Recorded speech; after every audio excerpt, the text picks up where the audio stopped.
Interior City Expats Club is a non-profit social organisation and our speakers are volunteers. The club as such assumes no responsibility or liability for the professional reputation of or the quality of services provided by the speaker today. For some reason I flashed back to when we had the British consul speaking here. Remember the British consul? Who was here for when the British consul talked? It was really good. It was interesting even for non-British people, because it talked about, you know, how consuls work, etc. And this too, this really should be of interest to everybody. It is Eric from the British Overseas Voters Forum, and it's really important because it's really about, you know, the rights of people who live in the country other than their governing country. Come on up, Eric. Thanks for coming and doing this. Good morning, everybody. Before I start, I apologise in advance for the somewhat UK-centric nature of this presentation. However, it does touch on democratic practices in other countries as well. So the British Overseas Voters Forum was established at the beginning of last year, so it is still very, very nascent. And some of you in the room may recall in February last year, we gave a presentation, our chairman gave a presentation at that particular time. This particular presentation is both a recap and an update because there have been quite a number of events that have happened since that time, including a general election in the UK. So, bottom one? Okay, got it.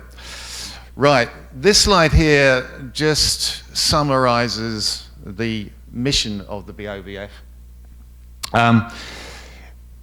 It's pretty broad and pretty ambitious, as you will see. It's to help British citizens living overseas engage with the UK democratic process as one key part, but also to advocate change that will address key issues negatively impacting British citizens living overseas.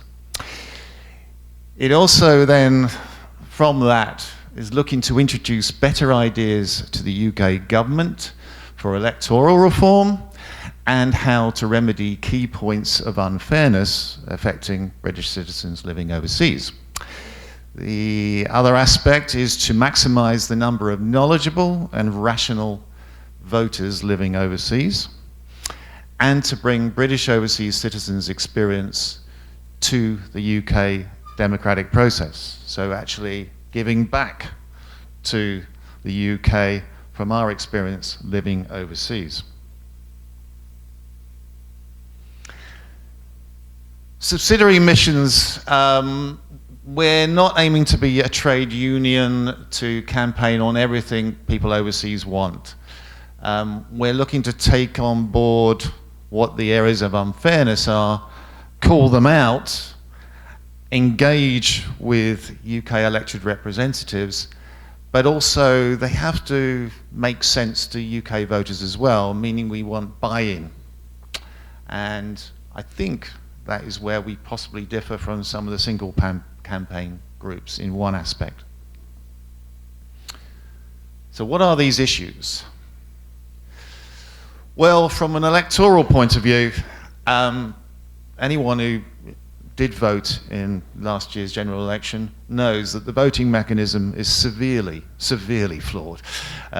You can either post or use a proxy in the UK. There is no other method. I mean, those of you who voted in the US election or in the French general election would have had e-voting, for example, which would have helped enormously in our case. The other issue is something we'll touch on with other countries who are more advanced using overseas constituencies. A constituency and an MP allocated to each particular region of the world. That's what we're aiming for as two electoral reform issues. There are 4 key issues or points of unfairness that affect British citizens living overseas. a lot of people in this room will be familiar with frozen pensions. More than 40% of British pensioners drawing a pension living overseas have their pensions frozen, meaning when they draw a pension, they don't get any further cost of a living allowance, even though they may have contributed exactly the same as their counterpart living in another part of the world. And it all depends on which part of the world you're living in, and that's down to historical treaties with the UK government that go back over 100 years. That has been severely unfair for a number of years, and I'll touch on that in more detail later in the presentation. Bank accounts. Once UK high street bank accounts, banks find out you're living overseas, it's becoming more common that they will be arbitrarily closed, and you won't know why, and you won't be told why. But a lot of it's to do with banks de-risking. They are being lumbered, if you like, with complex compliance issues that could render them very heavy fines. And for them, it's more simplistic just to close account, and they de-risk in that regard. Spousal visas, this is quite an interesting one. If for any senior citizen in particular, but anybody, any British national that wishes to go back to the UK, bring his or her foreign spouse, the income requirements in the UK are jumping significantly. They were at £18,000 per annum just over a year ago. They've just jumped to £29,000 a year, and they're going up even further to £39,000 a year. University fees, this has been a long issue where there are very high tertiary education fees for British citizens applying to university when living overseas. Now, a lot of Brits do manage to get round this particular issue, but it's very arbitrary, and we've added it to the list of unfair issues where we think there should be greater parity given to overseas students living abroad. Okay, there was quite a significant piece of legislation that came into UK law back in January 2024. It's the 2022 Act, but it didn't actually come into law until January 2024. And what it did in effect was increase the number of overseas British electorate by 2.5 times, which is quite significant. And the reason for that, it removed something called a 15-year limit on the voting rights, i.e. now it's votes for life. That's significant because 2.5 times the electorate actually equals to nearly 7.5% of the total voting public in the UK. It also increased the registration renewal from 1 year to every 3 years. So you don't have to register every year anymore. Your registration lasts 3 years, and the local authority is obliged to remind you to re-register every 3 years. And also the criterion for registering to vote has now changed to where you last had a residence in the UK, or the registration of the residence of the constituency. So the number of potential overseas voters, British overseas electorate, is circa, well, there's a total overseas population of circa 5.6 million. Prior to the new legislation coming into effect last January, it was 1.4 million from that particular number that could vote in any general election or any other general vote being held in the UK. That jumped, as I mentioned earlier, to 3.5 million. And do the math, it's about 2.5 times what 1.4 million is. And the 47.1 million figure is the total electorate. So it's a significant jump, and you would have thought it had an effect last year. This is actually the concentration of where British overseas citizens live around the world. This may be of interest to many of you, where the most are in Australasia, a significant number in North America and Europe, and here in Asia, 350,000. This slide shows a history of British overseas citizens registering to vote through the ages, going back to 1987 when they could. Back in those days, it was only a 5-year rule, i.e. Only people under the who were abroad less than 5 years could vote, and of course there were very small numbers. It jumped, ironically, to a 20-year period into the early noughties. The number of registrations did increase at that time, and then the Labour Party introduced the 15-year rule. Actually, it carried on increasing, particularly in 2015 onwards. And when we had the Brexit vote in 2016, it had a big leap to 264,000. General election of 2017, 285,000. That was our zenith. And then in the 2019 election, 233,000. So one question at this point: does anyone want to guess, given we've had the jump in the electorate overseas, how many registered in June or July last year? No guesses? 191,338. So that change in legislation didn't have any effect. What were the reasons for this? Well, before I get to that, this actually is a slide that summarizes, goes back to the flaws of the voting mechanism. This actually is the percentage of ballots that were posted back after received in those particular countries. You see in Australia it's woefully short. Well, that's probably to do with the postal system, back in the UK rather than Australia probably. And then you've got Canada, considerably more efficient, France the best turnout, Germany the second best, Singapore not bad, then it really drops down. Places like Spain you would think was much, much higher, because that country has the second biggest populace of UK expats anywhere in the world. And the USA, not too bad as well. But it's still, there's only 2 that are above 50% of the postal votes they registered for that actually returned them on time. So what do we think with the number of voter registrations in the UK, why it was so low in 2024? Well, Brexit was no longer an issue. The election results seemed to be a foregone conclusion, so it proved. Election was called much earlier than expected. It caught a lot of people on the hop. And it was a long period since the last election, so registration was required for most people. We know from statistics that 110,000 out of 191,000 that were registered, registrations came in after the general election was announced. Now, that's only 6 weeks. So the assumption is that many registrations didn't actually get to their intended target. Will the number who will register in the next scheduled general election be likely to be much greater?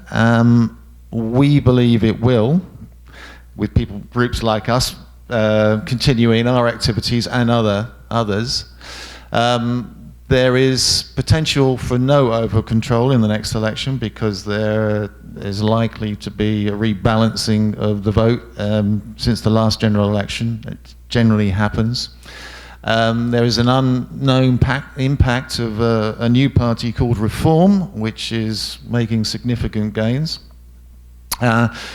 Many marginal seats, which of course could result in a hung parliament and no overall majority. 3-year registration period as opposed to the previous 1 year. So there is an obligation, as I mentioned earlier, of the local authority to remind voters to re-register after 3 years, and that will be helpful. just touching on proxy, why we don't think it's the solution. It assumes there is someone available in the UK who will carry out your wish. Okay. It also violates the principle of secrecy of the vote. It's open to abuse, and there are numerous stories. Even our chairman, who invited his daughter to vote for him many years ago, voted on her conscience rather than his, and said, "I thought it was best for you, Daddy." So yeah, that's the problem with proxy. It's also quite a complicated process because the proxy has to go through a particular postal proxy process in the UK, but one proxy in the UK can actually take on votes for 4 of you. Voting from overseas. Now, more advanced countries, sensible countries, use their embassies and consulates. Not so the UK. They decided, even with the new legislation, that they wouldn't allow that. And I don't know if any of you have talked to UK embassy officials here. They're not very interested in taking on this task either. So, in countries like France and Thailand even, Thais living in the UK, and French living anywhere abroad can go to their consulate or embassies, as can Americans, and so on and so forth. Also, a lot of countries now have advanced to electronic voting, which is making I think a very significant difference, and allowing overseas voters to register in dedicated overseas constituencies. Now, when I say that translates to upper and lower house seats in Parliament. This slide shows Western currencies comparison of overseas voting, comparison to the UK. We've got France at the top because we see them as probably the most advanced with Italy. They have 2 votes effectively, and all are open to vote. They can use electronic voting, they can use their embassies, they can use the consulates, they have the constituencies as well. Italy, that's just one particular vote in their case. They put it in an envelope to the consulate and return back to the consulate. As you can see there, consulates or embassies through these different countries is basically a common theme. Not so in the UK. I mean, Canada is the odd exception, but they got a central point in Ottawa where they can just forward it on in a dip bag to the UK. So it works pretty well in those countries, and that's why the registration turnout in those countries tends to be higher than the UK. So we're advocating overseas constituencies, and there are 2 specific groups in the UK, one called New Europeans UK, sorry, that's a European group, and another one in the UK called Unlock Democracy, who are teaming up to launch a campaign to push for the introduction of MPs for overseas UK parliamentary constituencies to represent Brits overseas. European countries that have constituencies for overseas voters, well, I mentioned earlier there are upper and lower house for constituent MPs, and this is a summary of 7 countries that practice that. You see France probably being the most advanced there, and they've been going since 2012 in that respect. Italy since 2001. Portugal as long ago as 1997, but they only have a lower house of representation. And you see other sort of minority states taking this on board as well. I say minority only in size, not in value, and Croatia and North Macedonia being probably the new, I was going to say the newest, but it's Croatia and Lithuania that are newest to add to this particular methodology. So we cited the French as being sort of an example for constituents all around the world, or global constituencies. And this map here shows the constituent numbers for overseas French MPs in the global territories. You can see Russia and all of Asia and Australasia is one number, i.e. 11. And you've got Sub-Saharan Africa, North Africa, Europe, North America, UK and Scandinavia, all categorized separately. The only country that's by itself is Spain because of the most significant number of French living in Spain. And just, an empirical data to reflect that this particular idea is working. 2012, just over 1 million voters registered in overseas French voters registered for the French general election in 2012. 21% turnout back then. 2017, 1.26 million registered, 19% turnout. 2022, nearly 50% higher than 2012 I should say, 22.5% turnout. And then finally, last year, nearly over 50% increase in registered voters and registered French overseas voters for their general election, and in the first round, 35 or 34% in terms of the voter turnout. So that's a significant jump, even in that 12-year time span. Frozen pensions explained. So I touched on earlier about the frozen pension issues for UK pensioners living abroad. I won't need to tell people drawing a pension in this room that it's an issue for those individuals. Basically, there's 1.05 million UK pensioners drawing a pension outside the UK. 600,000 get a full state pension, meaning they get annual increments, cost of living allowance, so they receive a full state pension every year, which was particularly significant in the last couple of years in particular, because there was something like an 18% increase to account for inflation. 450,000 receive frozen pensions, and it's not down to their contributions, it's just down to where they live in the world. Completely unfair. So we've done a calculation.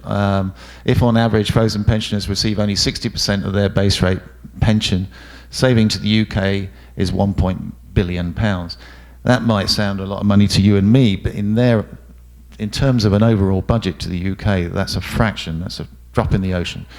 So the argument isn't financial, it's having the political will. And this is something that we are working together with single campaign groups around the world. The nearest single campaign group to here in Thailand for this particular issue is down in Australia, but Canada is very active in this regard as well. Forced closure of bank accounts, what we know from October 2023, Barclays Bank has been writing to customers telling them to re-register the UK address or they will close the bank account. NatWest has done the same. Santander and other high street banks are doing the same, and it's all down to this de-risking, and they won't tell you why. They'll just say, well, we have to close your bank account.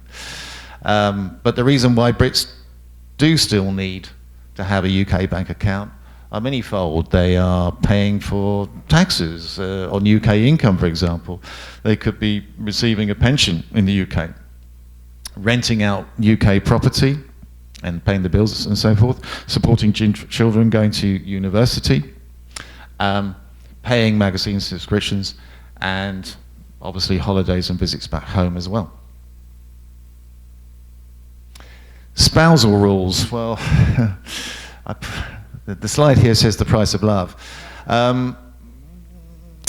The jump so far for anyone that was considering going back to the UK with a foreign spouse means that the income requirements in the UK, not overseas businesses, they would be discounted, has now jumped to £29,000 from an 18k threshold just over a year ago. That is scheduled to go up to 38.7k in just over a year's time. This is all legislation that was introduced by the last government. The current government the new one that was introduced last year, hasn't made any changes to date. So for retired UK citizens, it's almost a non-starter, and they are increasingly being given the choice of going back to the UK if they want to get a full entitlement to their pension, or leave their partner behind. And the other, and leave their partner behind in that instance because of the costing issue or the income issue, or continue to live with their partner overseas and suffer the gradual erosion of their pension. Universities fees issue, well, when applying for overseas British national students must pay full foreign fees, which are a multiple of domestic fees. Many, and probably the majority, still get away with it because they can exhibit certain travel patterns to the UK and maintaining certain links. But the system is illogical, unfair, it's very arbitrary. Also, there's no reason why citizens overseas not paying taxes should be subsidised by the UK government in terms of qualifying for a local fee. The answer is a carefully considered intermediate fee for all. So those issues I've just covered in the previous slides are now being addressed by what we term the BOVF strategy. This is how the BOVF tends to do, is tackling them. What the BOVF strategy does not involve, it may surprise you, but going to petitions. We're not imploring British overseas citizens to send out petitions or simply ask members to write to government or MPs, or survey or build lists of MPs who we think are favourable, or employ lobbyists. There are plenty of single campaign groups that are doing that, and we're going to leave that up to them. What we are doing, and it is a unique strategy, is building symbolic relationships with elected representatives, i.e. MPs. Yes, we need to encourage many more to register as voters. That is a key fact. But that is only the first step. We have to be active voters, work together as one in each constituency, and communicate as one with MPs. Fully engaging with chosen MPs, that is happening already before and since the last general election, and I have a little update on that in the next slide or two. And that continual upgrading engagement is important. And we're not just seeking or asking MPs to work for us. We're actually going to give them something back in return, and that is we're going to, with their cooperation, enlighten them to where the overseas voters are on our database, but also working together with other campaign groups, and they can see if it affects them or not. And particularly in marginal seats, votes matter a hell of a lot more to these MPs than any petition letter that they receive through the post.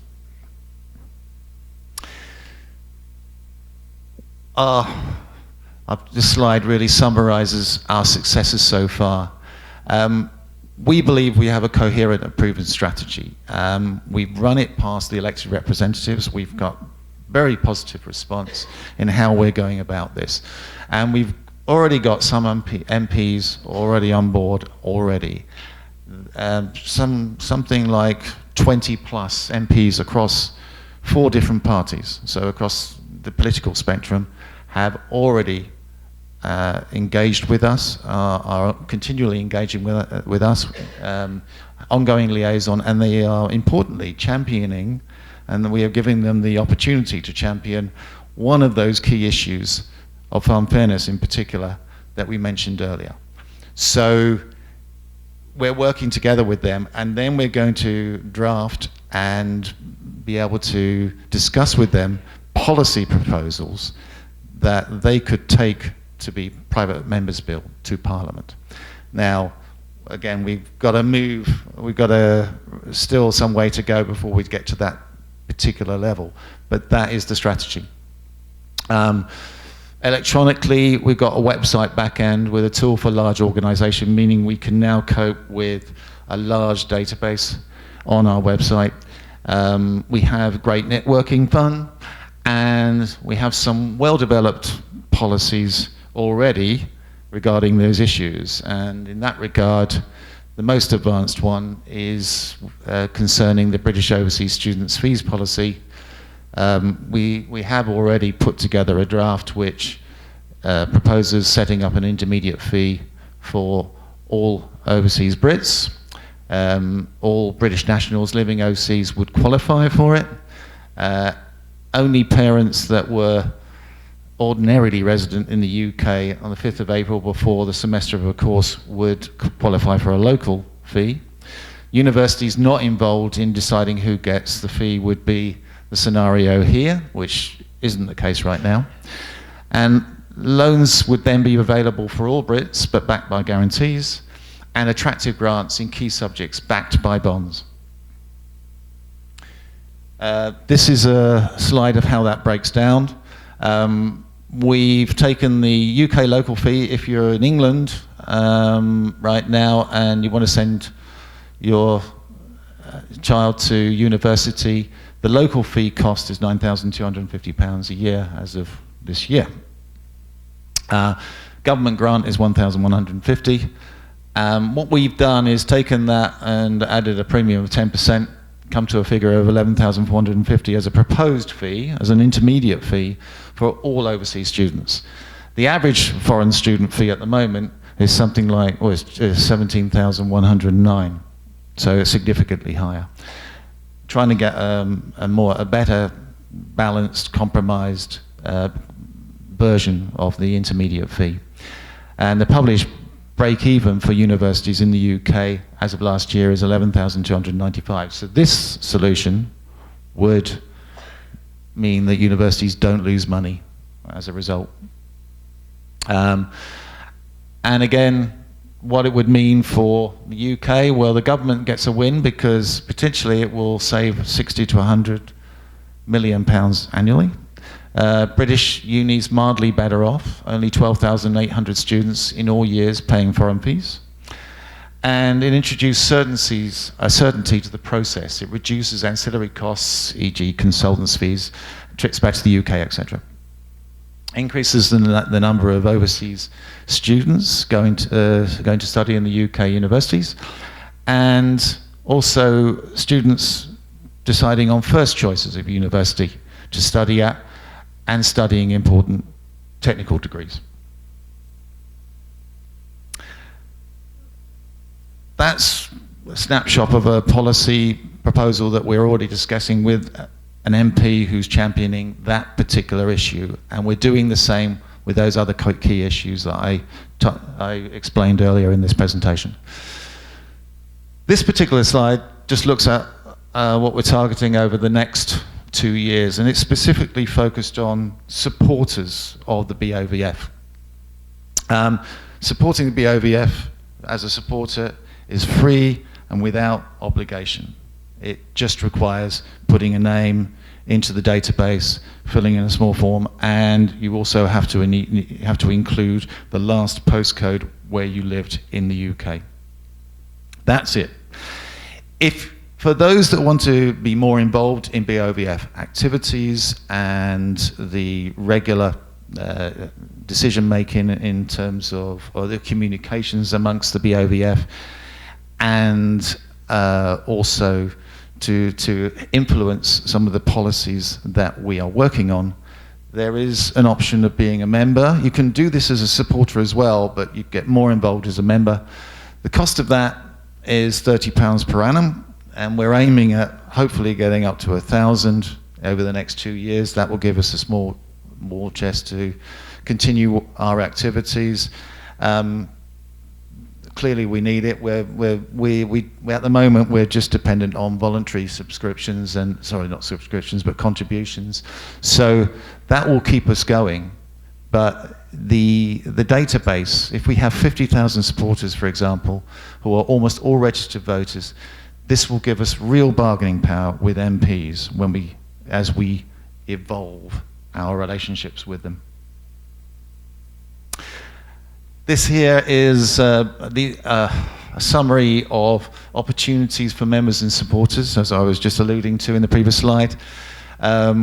We need an increase in resource that deals with social media leadership and capability. Some of you who might know Lloyd Hobart Miller, who was formerly a PCEC member.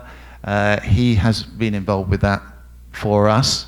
Policy chairs and contributors as champions. MP relationship builders. We have individuals within the BOVF who are contacting MPs and building relationships with individual MPs. Relationship building with aligned organisations. Member and supporter liaison, and country developers. My day job is I run a private wealth management financial advisory business in Bangkok, and have done for many, many years. But I've been doing this as a country developer since the beginning of last year. I'm brought on board by my good friend Bruce, who's our chairman. So how can you help the BOVF if you like what you've heard today? It's simply by joining as a member or a supporter by visiting our website today, bovf.org.uk. As I say, being a supporter just entails filling in a form online, and it's entirely free of charge, without obligation. If you want to get more involved, we'd be most grateful to hear from you as well. And there concludes my presentation. Thank you for listening. Any questions?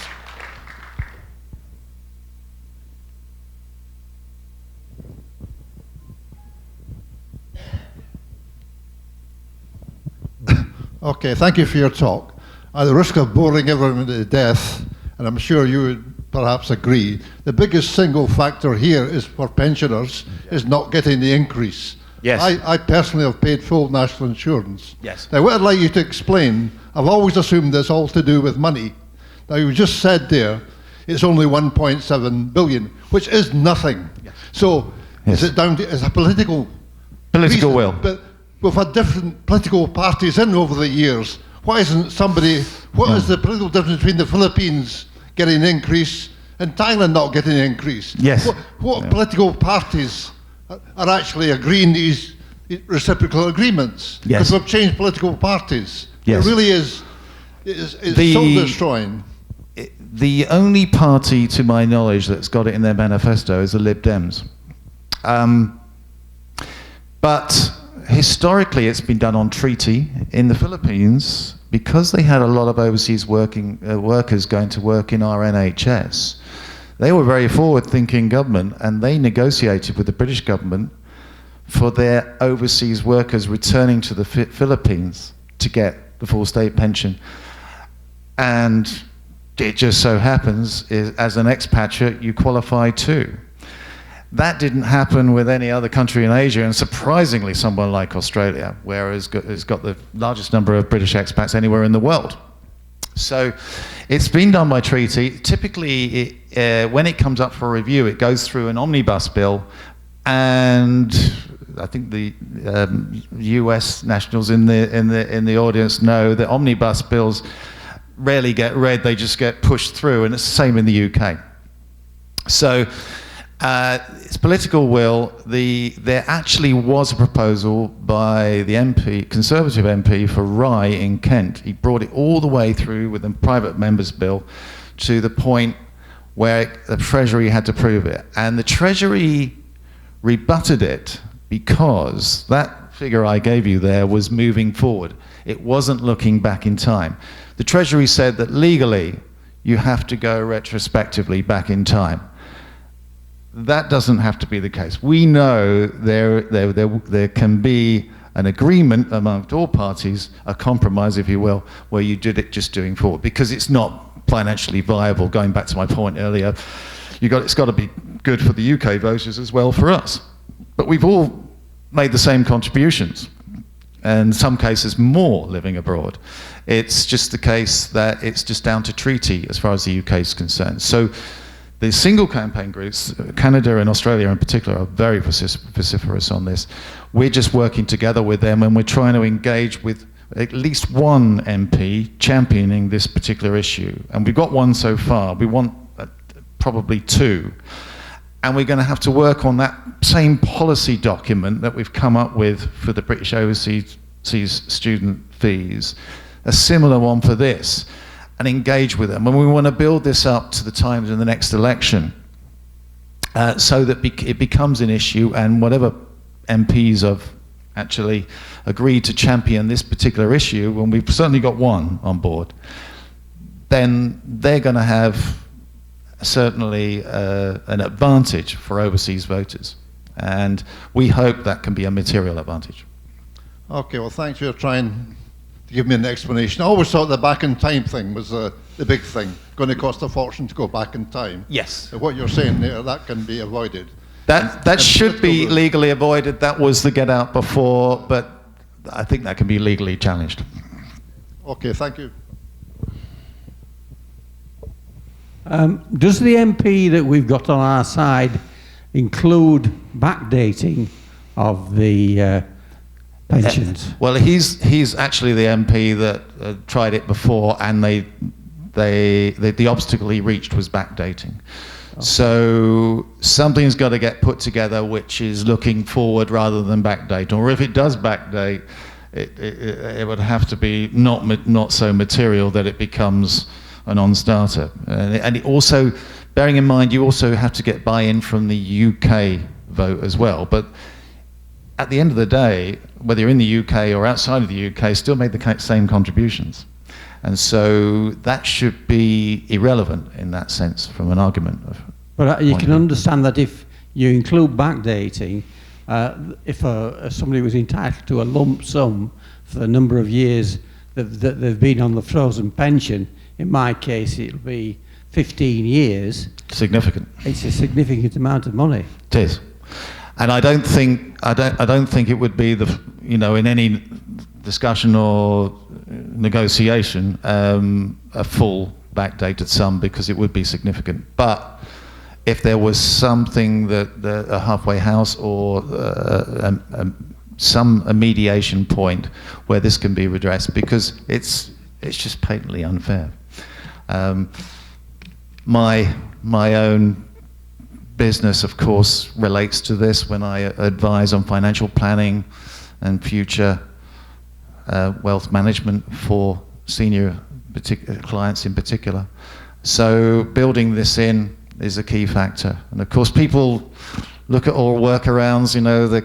You can fly over to the Philippines, register an address there for 3 months, and then come back again, and you will get an upgrade to your particular existing pension if you did that, ironically. And it doesn't take long to do it. Even if you went back to the UK, it would only take you about a month to register back in the UK.